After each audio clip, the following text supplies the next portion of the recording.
The word remake is most always announced to negative reactions, due not only to the preconceived notion that it is being produced to capitalise on something that once was good, but also that remakes of anything are almost always a load of old arse.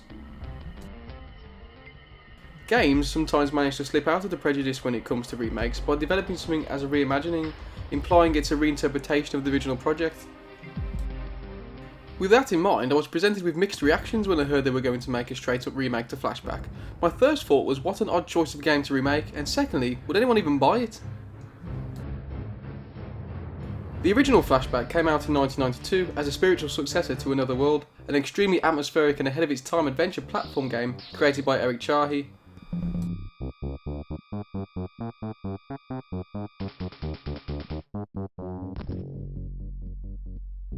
Whilst it doesn't quite look as pretty as the Frostbite 3 engine, the game still holds up well due to its fantastic design and has recently saw a HD Anniversary Edition released for almost anything with a screen.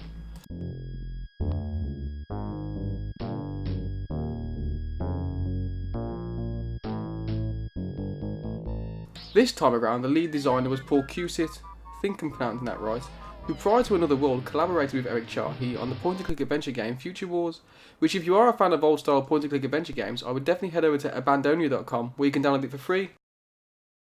Flashback came into my life at the perfect time to remain one of those nostalgia-driven games you go back to each year and complete, and after replaying it for this review, I was quite happy to discover that it holds up in the same way Another World does, as a well-designed and constructed adventure game.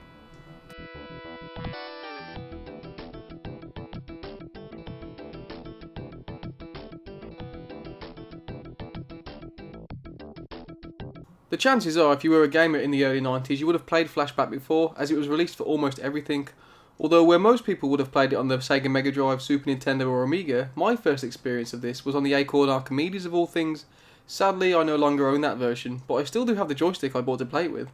Who relived Elizabethan Christmas. The bit that made me laugh was, she was sort of announcing... Flashback surprisingly started its life as a game to tie in with the Godfather films, but ended up being its own original title.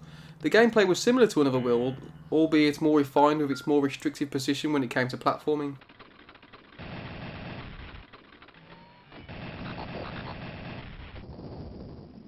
Whilst in Another World you had the freedom to position your character at any space on the floor he stands on, Flashback had a predetermined grid tile system that your character could manoeuvre around. One step or a jump forward would always cover the same amount of distance, making it easy to determine which tile spaces you had to stand on in order to clear a gap. Whereas in Another World the jumping mechanics were a lot more slippery and hard to grasp.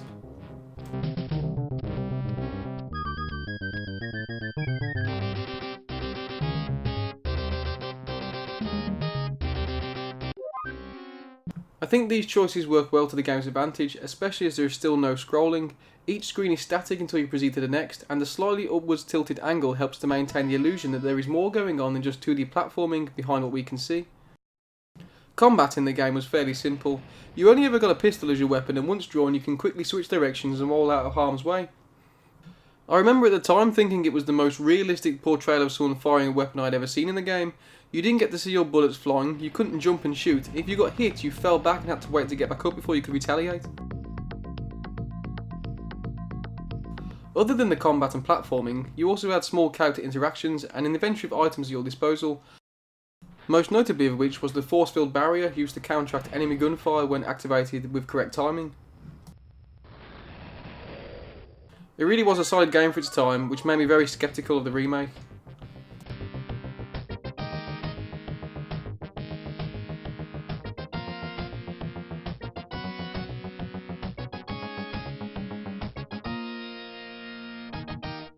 From the start, the first thing to notice is that this is a beat-for-beat remake of the original, and this becomes apparent in the opening getaway scene where you appear to escape two alien captors, crash landing in the jungle on the planet Titan.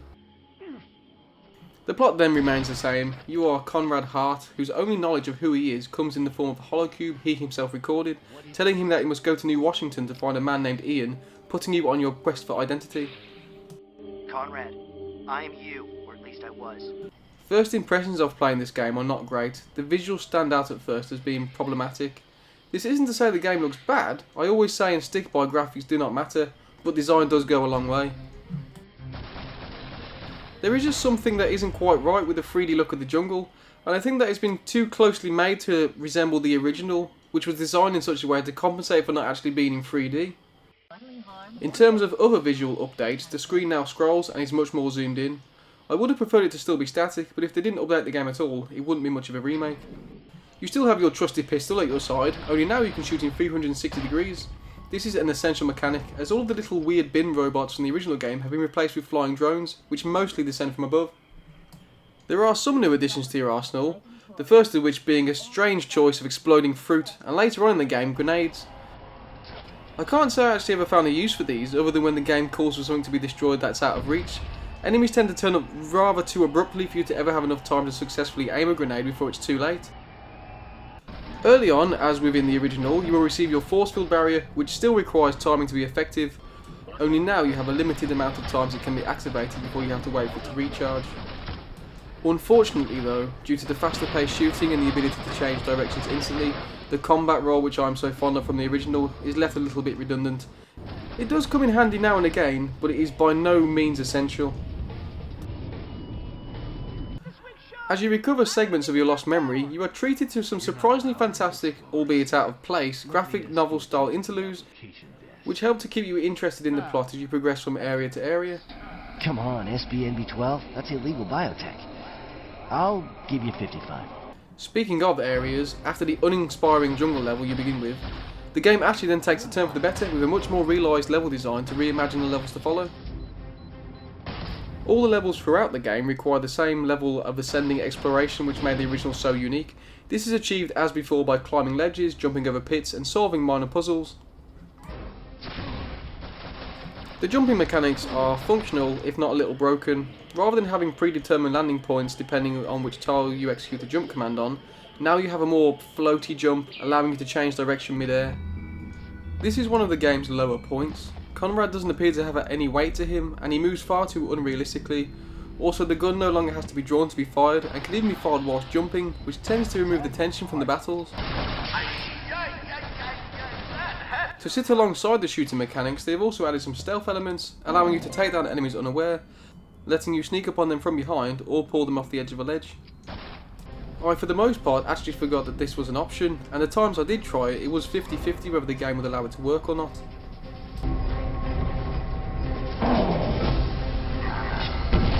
Shortcomings aside, I would be lying if I said that I did not enjoy playing Flashback.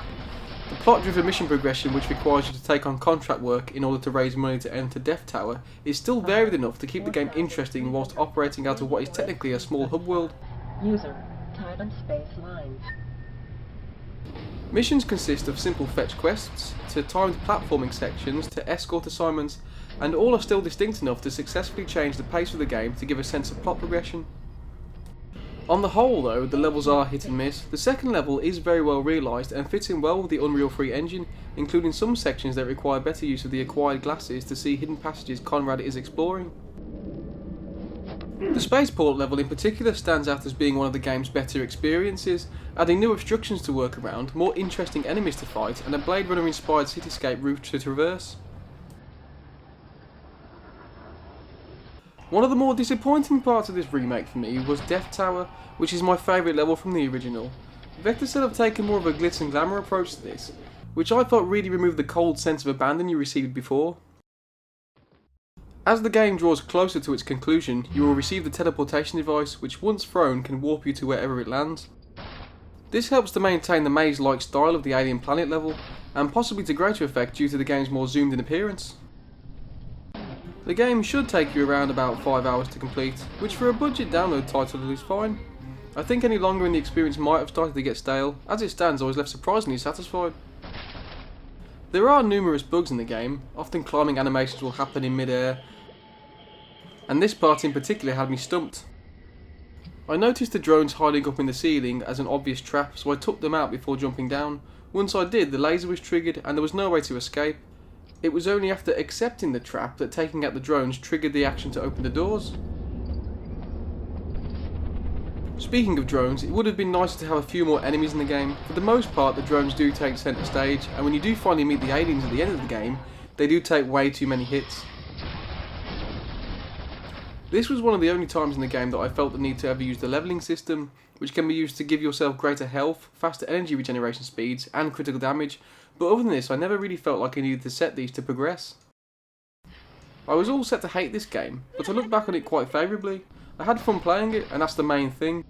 And I might even go back through it to shoot all those dangly purple bogies that are scattered around the levels. It's a little buggy, the combat can be awkward at times, and Conrad is not very well characterised. In fact, at one point I let out an audible sigh at his dialogue. Awesome sauce. I can't imagine what they were thinking when they left that in. Someone should be very ashamed of themselves. Although it might not be fantastic as a remake, as a game on its own it isn't bad, and for anyone who hasn't played the original Flashback, they might appreciate the story in cyberpunk setting. Currently, Flashback is $7.99 on Steam, and you can try a free demo. I'm sure come Christmas when even Class A titles are under a $5, you'll be able to pick it up for pennies, so give it a go.